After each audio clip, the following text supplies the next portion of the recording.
কিভাবে পরিবর্তন হয় সেটা আমি আপনাদের একটুখানি দেখানোর চেষ্টা করব এবং ব্যর্থ হব। প্রথমেই আমাদের রামবাবু ছিলেন, মানে অঞ্জনবাবু, তিনি দুটি খুব সুন্দর গান করে গেছেন, কিন্তু দুটো গানের পরেই বলেছেন ভুল ত্রুটি হলে মার্জনা করবেন।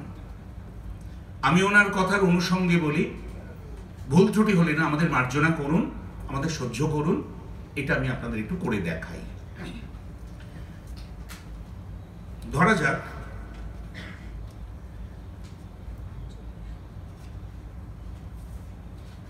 আমি রবীন্দ্রনাথের একটি কবিতা বলবো আপনাদের সামনে, যে কোনো কবিতা, সমর্পণের কবিতা। তাহলে কি করে ধরব? দু চার লাইনই বলি। সুন্দর তুমি এসেছিলে আজ প্রাতে, অরুণ বরণ পারিজাত লয়ে হাতে। এটা আমাদের অগ্রজদের কাছে আমরা শুনেছি, আমরা শুনে শুনে শিখেছি। সুন্দর তুমি এসেছিলে আজ প্রাতে, অরুণ বরণ পারিজাত লয়ে হাতে। নিভৃত পরি, দেখ মুখটা দেখ কোথায় লাগাচ্ছি। পথিক ছিল না পথে, একা চলি গেলে তোমার সোনার রথে।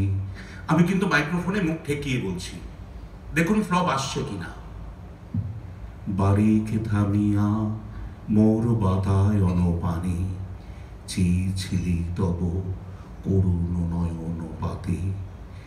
স্বপন আমার ভরেছিল কোন গন্ধে, ঘরের আধার কেঁপেছিল কি আনন্দে।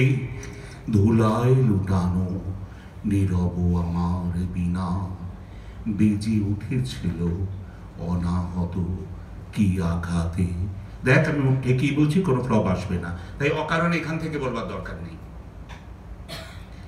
বিষয়টা হচ্ছে আমরা মাইক্রোফোনকে কি করে ইউজ করব সেটা বুঝতে গেলে, যে পরাপশ্যন্তি মধ্যমা বৈখরি বললাম, তার থেকে উৎসারিত বায়ুমণ্ডলীকে আমাদের নিয়ন্ত্রণ করতে হবে।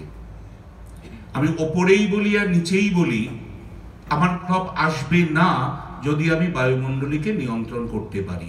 নাহলে আমি এখান থেকেও বলবো এবং দেখুন ফপ ফপ করে ফ্লপ আসবে, আসবেই আসবে। কারণ আমি ডাইরেক্ট মাইক্রোফোনে হাওয়া ছাড়ছি, এখানেও তো তাই ছাড়ছি, আসবে না। তাই কবিতা অনুসারে আমাদের মাইক্রোফোন যেমন ব্যবহার করতে হবে, তেমনি আমাদের বায়ুমণ্ডলকেও নিয়ন্ত্রণ করতে হবে। এখানে নীলাদ্রি শেখর বসু মঞ্চ করে রেখেছে আশিস, এবং নীলাদ্রি শেখর বসুর একটি কবিতা ক্যান্সার, আপনারা সবাই শুনেছেন বা অনেকেই শুনেছেন। তার কিছু কিছু অংশ আমি পড়বো, কিছু কিছু অংশ মহাশ্বেতা পড়বে।